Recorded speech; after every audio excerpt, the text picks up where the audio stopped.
現代のスーパーでは、セルフレジが導入される店舗が増えています。人件費削減や効率化が狙いとされていますが、その裏側には様々な課題が隠されています。僕の働くスーパーもセルフレジを入れたのだ。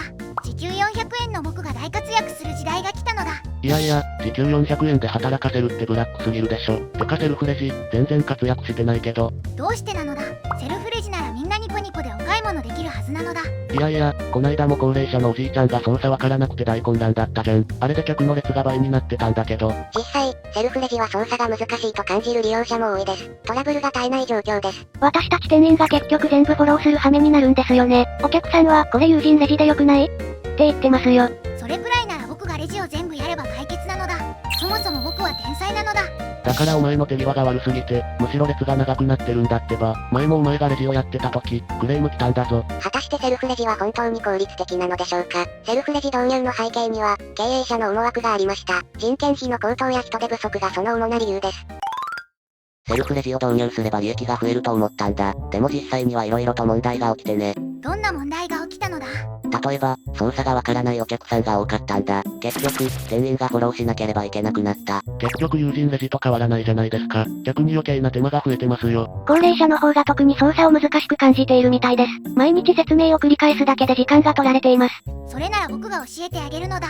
お前が教えたら余計に混乱するからやめろ。セルフレジ導入には、効率化の狙いがあったものの、現場では予期せぬ手間やトラブルが多発していました。それに導入費用も予想以上にかかったんだ。導入後のメンテナンス費用もバカにならない。結局、現場にしわ寄せが来るだけなんですよ。フォローする側としてはかなり大変です。セルフレジ導入による意外な問題は他にもあります。それは万引きの急増でした。現場の混乱とともに被害額も膨らんでいきます。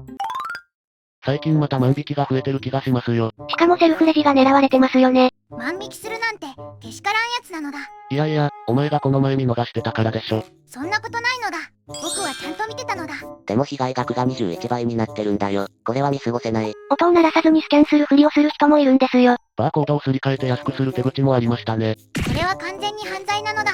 前におじいちゃんがスキャン忘れで怒鳴ってきましたよね。あれは完全に操作ミスだったのに、クレームになったし。セルフレジを悪用した手口が増え、店側の対応が追いつきません。監視カメラを増やしたけど、それでも限界がある。セルフレジ専用の見張りが必要なんじゃないですか？それだと結局人件費が増えますよ。じゃあ僕がセルフレジの見張り役をやるのだ。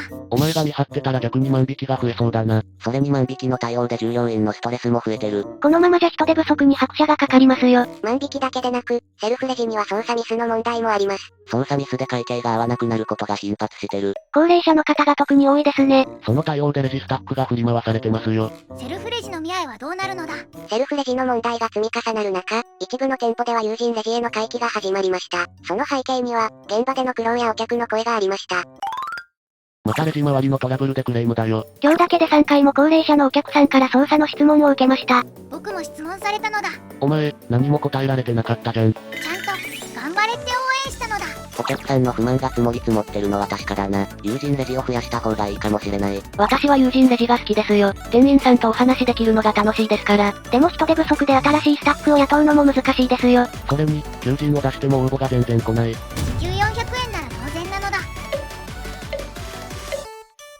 お前、その時給でよくやってるよな。それは、まあ、その通りだな。友人レジへの回帰にはコストと労力が伴います。しかし、それを支持する声も根強いのです。セルフレジだと不安で買い物に集中できません。私みたいなお年寄りには友人レジの方が安心です。実際、セルフレジを嫌がるお客さんも少なくないです。友人レジに戻すのは簡単じゃないけど、お客さんの信頼を取り戻すためには必要かもしれませんね。だったら僕が友人レジを復活させるのだ。お前がやったら余計に大混乱だろ。それに人員を増やすための時給アップも必要ですよね。その通りだ。けど、予算をどう工面するかが課題だ。私は少し値上がりしても友人レジを支持します。お客さんの声を反映するのが一番なんですよね。友人レジの復活は、多くの店舗で議論されています。セルフレジと友人レジの狭間で揺れるスーパー経営。未来への展望と現場の声を振り返ります。これからの時代、完全な無人化は避けられないかもしれない。でも、お客さんの信頼を無視するわけにはいかない。現場で働いている身としては、友人レジがありがたいです。セルフレジは便利だけど、結局フォローが必要ですから。でもセルフレジを完全に廃止するのも難しいですよね。導入コストもかかっていますし、私はどちらかといえば、友人レジ派です。店員さんと話すのも楽しみの一つですから。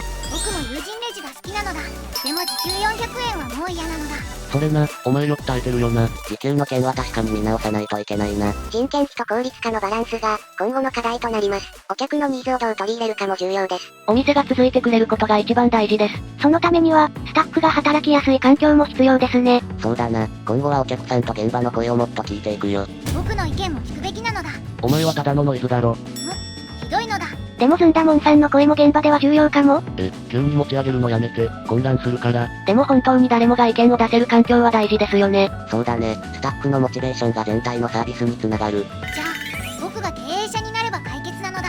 それだけは絶対にやめてくれ。でも、今後のスーパーがどう変わるのかは楽しみですね。そうですね。お客さんと一緒に変わっていけるのが理想です。未来のスーパーはどのように変わっていくのでしょうか。新たな試みとともに、改善の道が模索されています。今回も最後まで見てくれてありがとうなのだ。高評価、チャンネル登録をよろしくなのだ。